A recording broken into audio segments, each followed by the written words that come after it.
India has lost the plot. All the wealth of experience and knowledge was sabotaged and oh so smartly by New Zealand. Who knew? This is why Test cricket is best. There was some serious counterintelligence being practiced by New Zealand this whole series, and India just wasn't able to overcome their mistakes and cash on opportunities to the fullest. The Indian team and the fans are shocked like a deer caught in headlights. India started the series with epic first test loss, breaking their 18 consecutive series win streak, courtesy the lowest first innings total of 46, and that too at home after a splendid win over Bangladesh. What's not so shocking is the opposition it came against. Time and time again, New Zealand has found a way to ruin Indian onslaught, achieving a rare but deserving series win in India for the first time. Although India's second innings in the first test was more like what was expected of them, with young and ambitious Sarfaraz scoring a sensational 150 and Pant making 99, there weren't any significant contributions by Rohit and Virat or the lower middle order. And New Zealand were only given a total of 107 to achieve comfortably by 8 wickets. Rachin Ravindra scoring 100 in his father's hometown made it a special one, and he is indeed a special player in the making, given how comfortable and unfazed he looked against quality Indian bowlers in both the innings of the first test. The second test furthered India's misery against New Zealand, where Santner held down the Indian batting lineup, with the highlight of it being getting Kohli out on a juicy full toss, and then went on to take 13 wickets in the test match. Indian batters were seen falling in the same ditch as the first test.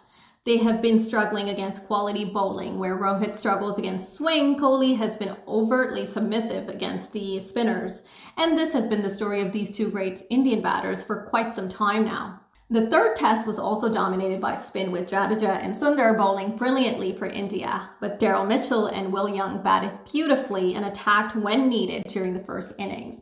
India, on the other hand, had a comfortable start, but it was early curtains for Rohit Sharma on a back-of-the-length delivery by Matt Henry. Kohli has been comical and almost Babur-like this whole series. I know people compare Babur with Kohli when Babur is performing well. To me, when Kohli isn't performing, he reminds me of Babur. Run out in the first innings on a run he called for, and Matt Henry with a perfect direct hit to send him home in the last over of the day. The night watchman was out first ball with a review wasted. I don't know if Siraj was the right choice to send as night watchman when someone like Ashwin is much more experienced to face the last few deliveries. Siraj has been struggling going wicketless for many matches now. Perhaps he's not for Asian conditions. Unfortunately for New Zealand, Santner was out for this test match, but Ajaz Patel and part-timer Glenn Phillips showed up. Ajaz was expensive in the first innings, especially when Pant was batting, who didn't let him settle, and that was evident by the fact that after he got out, Ajaz was able to pick quick wickets and a fifer. Thanks to Pant's explosive stroke making in a brilliant partnership with Shubman Gill, who after being dropped at 45 played cautious innings to get to his 90, India didn't fold with a deficit on board, and Sundar's crucial 30-odd runs also gave India some lead going into the second innings of the third test. Sarfaraz being held back proved to be a strategic blunder, and he couldn't have any impact in the second inning. Also, things might have been different if both catches of Pant and Gill were held. The late introduction of Ish Sodhi was baffling on New Zealand's part, as he did eventually create chances and got his only wicket of Pant in the first innings. And there were quite a few dropped chances by the Kiwis throughout the series. We saw applying an aggressive approach failing just a week ago when England stayed stubborn against Pakistan, losing wickets due to fastball batting. India stuck to pretty much the same strategy and suffered humiliating losses. There is heavy dependency on the top order batters, Sharma and Kohli, and everyone else is quite young and inexperienced. They need someone like Pujara to strengthen their middle order, especially when he was piling runs at the domestic level. Plus, their dominance at home was backed by amazing pacers along with spin duo Ashwin and Jadeja. Siraj isn't providing the support to Bumrah, and Shami has always had a whole list of injuries. Akashdeep has shown that he has potential and can be reliable, but he is yet to be tested against the Aussies and in scenic conditions. We can see the Kiwis pacers being far superior and effective in this series and had done their homework adapting quite nicely. When it comes to Virat, there's never a need to take a risky run in Test cricket unless you are desperate to avoid facing that bowler or it's day 5 and you're batting with number 11. Also, I don't think Rohit Sharma's aggression and the need to play quickly in both innings of the third match was needed.